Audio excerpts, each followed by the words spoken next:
morning, folks. Bay State Yankee here. Today is the day of our first fire for the winter. It's below 40 this morning. There's a definite chill inside the house. I suppose I could turn the heat on, but I can run this baby for what we call a quick fire for maybe an hour and a half, and take the chill off the house, and it'll be fine. Tonight it's supposed to be below freezing, and so I know we'll run it again, but I wanted to get the first initial fire out of the way. That first fire burns off the dampness in the stove, and there is a bit of a little smell, and I like to just burn that off much in the same way as you would run your grill for about 15 minutes before you put your hamburgers on. So today that's what we're going to do. It'll be our first fire. I've got a clean chimney, clean stove. Everything's all set to go. I've got some wood in here, so I'm going to show you how we do it. So this is our wood stove. This is a Regency F1100. I've had it for, I don't know, probably 12 years maybe. I can't remember. In any event, this is a stove. It's a small firebox.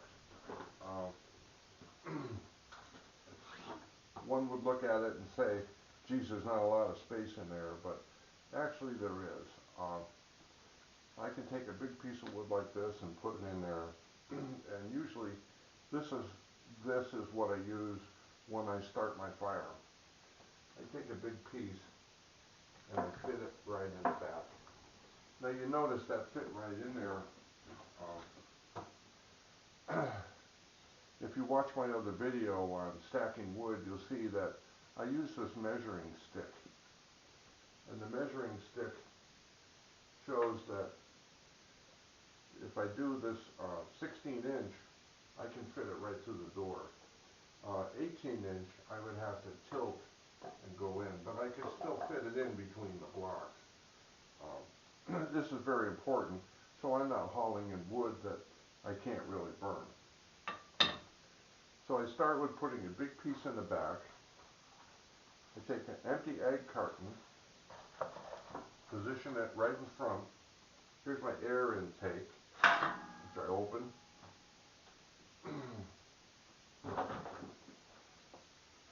I take some kindling wood, and there are pieces of dried bark here and different things, and I just get some in there.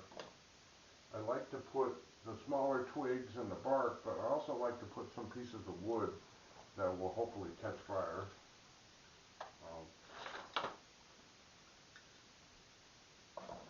And then I'm going to light the egg carton on fire. The reason I use the egg carton is because it burns slower than newspaper. The chances are by the time the egg carton is fully engulfed, so are the pieces of wood. And as that fire continues to grow, it ignites the wood in the back. That's the purpose of the wood back there. I just light my fire.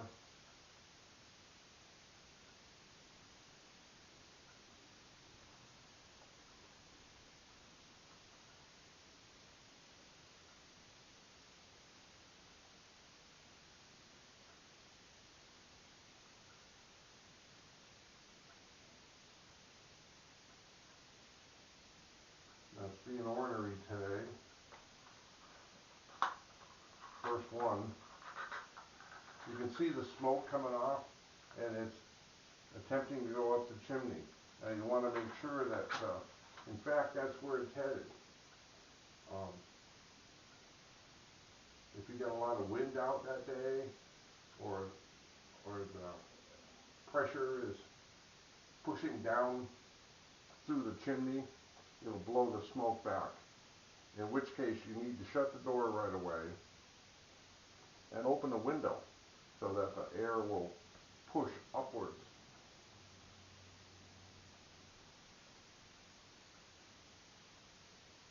It seems like my smoke is going up, so I don't have to worry about a blowback. I've got some fire in there. Normally you would have ashes in there, and the ashes actually help. There's a little blowback there. I closed the door quickly. I had some smoke coming through. And now I got rid of the smoke. Now I just cracked the door so it's sucking air from the room into the firebox. And you can see how it's affecting the flame.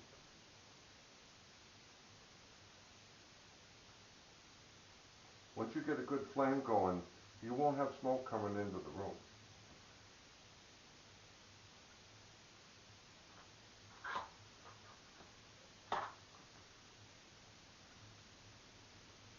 And then it's just kind of a waiting game to see, how well it's going to go. Well, as I was saying, if you have a bed of ash in there, that really helps getting the fire going the second time, third time. So when you clean the ashes out, you never want to take it completely out. You always want to leave a little bed in there. Kind of acts like an insulator. She's going well now. Now I can slow those flames down by opening the door. And I'm going to put a few more pieces on.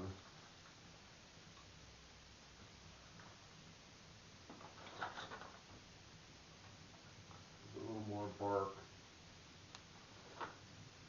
These all came from when we split wood. I save all those pieces. There's a nice piece. Go back in. Now once all of that burns down, I'll throw some small sticks in there.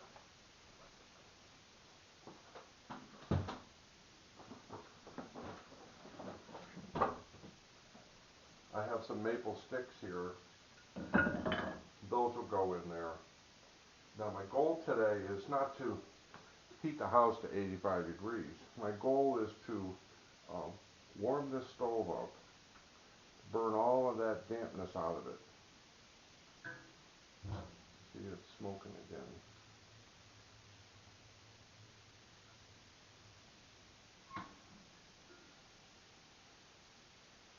Now tonight it'll be below freezing. So I'll have some ash in there after that big piece burns in the back. And so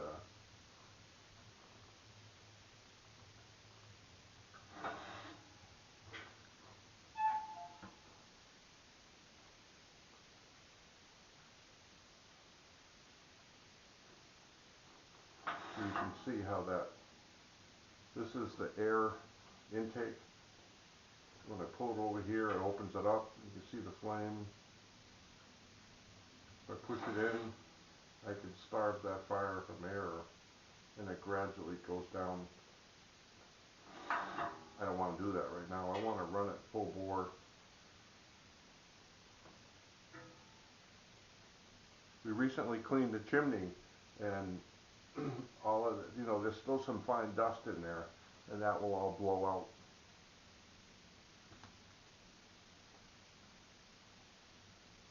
Now this is just a double layer glass, fireproof, and this is the way we normally run it with the door shut. It does come with a screen. I can open the door all the way and put this screen in there that will stop sparks from flying out. And it gives a nice little ambiance. You get more of the wood smell when you're burning, but when you do this, the heat doesn't permeate to the metal sides, which this is what keeps your house warm, not necessarily the flames. So most of the time we keep the door shut and we get the most BTUs out of the stove itself. But it's a nice little feature if you have company and people want to see the fire, so we do that. Now in the middle of winter, when you've been burning for day on end, the house gets really, really dry. The air and the house itself. So we need to add moisture back.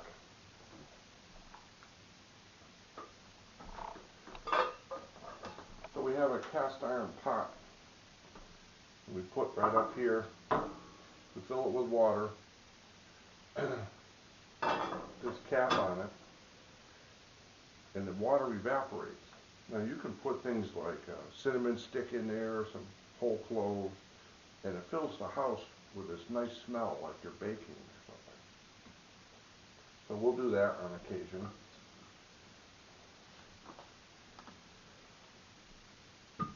And you can see the kindling's cutting down a little bit. I'm going to add a couple pieces of maple.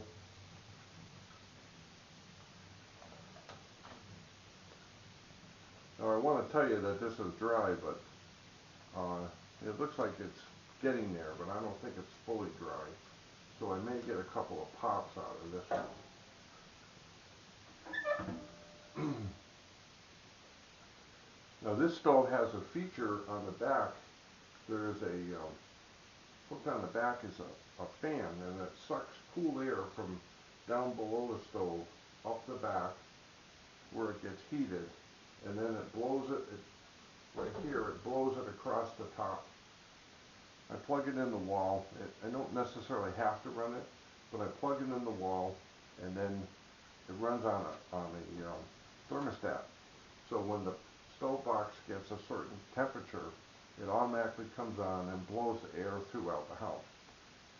Works really well, and we use it most frequently in the winter. Right now in the fall, I'm not going to bother with it. And my fire's dying down a little bit, because I don't have ash in there. So I'm going to throw a few pieces of bark back in there and get it going. This is what I don't like about the first fire. It can be tricky with no ash.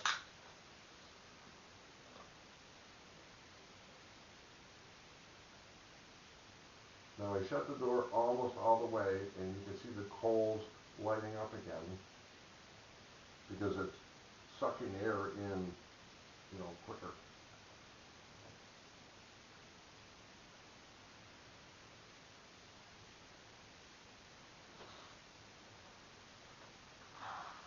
So while that's starting, let me show you the hearth. This is a brick hearth that was built for us, and these are reclaimed bricks. They were originally in a nearby town in a house with a chimney that was built around 1900, and the chimney was being torn down, and I salvaged all the bricks. We brought them back here, and I hired a guy who was an experienced mason to build this hearth. I'd say it's about 4 feet wide, and it's got this nice little enclosure here, and it's all up against the sheetrock wall, but this prevents the heat from the stove from reaching that sheetrock. It's got a black walnut hearth mantle, I should say, on top. We can put candles up there, and the candles don't get the heat from the stove, so they don't melt. And it comes out nicely on the floor here, and this was built right over the hardwood floor. We put down plastic and a layer of cement, and we built it right there. It's never cracked. Of course, I have a substantial columns underneath it in the basement to hold it up, but this around here is the blower on the back. You can see the blower, and where the air comes up overhead and blows out. And we plug it in, like I said, when we think we're going to use it. It's really nice. You want to keep any combustible materials away from your stove. So this exceeds the recommendation by the city. So we've never had a problem, and we don't expect to have a problem. And then the stovepipe just simply goes right up into the ceiling, through the attic, and up to the roof. Nice little operation, and we love it. So there you go, first fire of the season.